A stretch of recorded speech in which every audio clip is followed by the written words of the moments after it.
All right, so in this example, we're going to find a polynomial function that satisfies the following condition.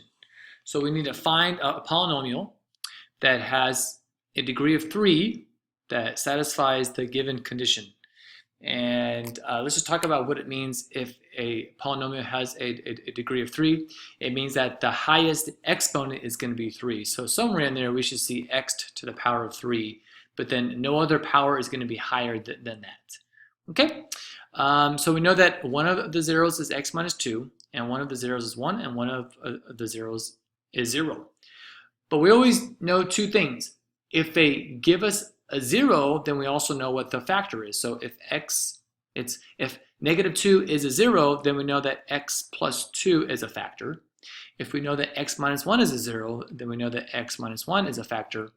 And if we know that 0 is a 0, then we know that x is a factor. So we know that these are all of the linear factors, and this is very important to us because we're going to set this up right now, meaning our function is going to look like this.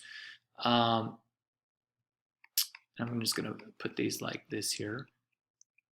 Okay, so we know that it's going to involve these factors because they told us here are the zeros, but we don't know if there's any coefficient of like some kind of fraction right here or something like that. So that's why we usually put an a right here, meaning that this could be multiplied by some kind of coefficient. We don't know though, right? So it's going to scale it. And so the way that we do that is we want to say, oh, well, let's plug in our 2 for x, right? So if I plug in my 2 for x, that's going to give us a times 2 times 2 plus 2 times 2 minus 1.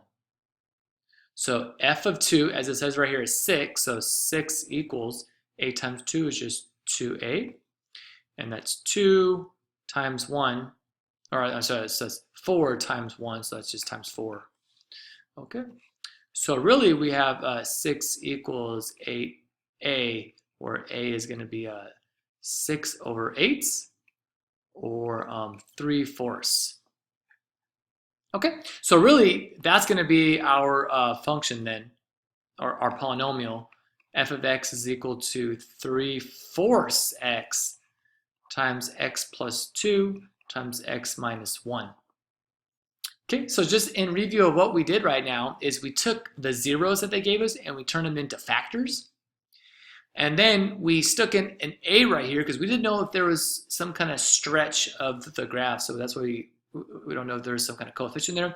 And then we use this information to plug in our x, and our y value is 6. And then we solve for a. And then we have our complete one right there.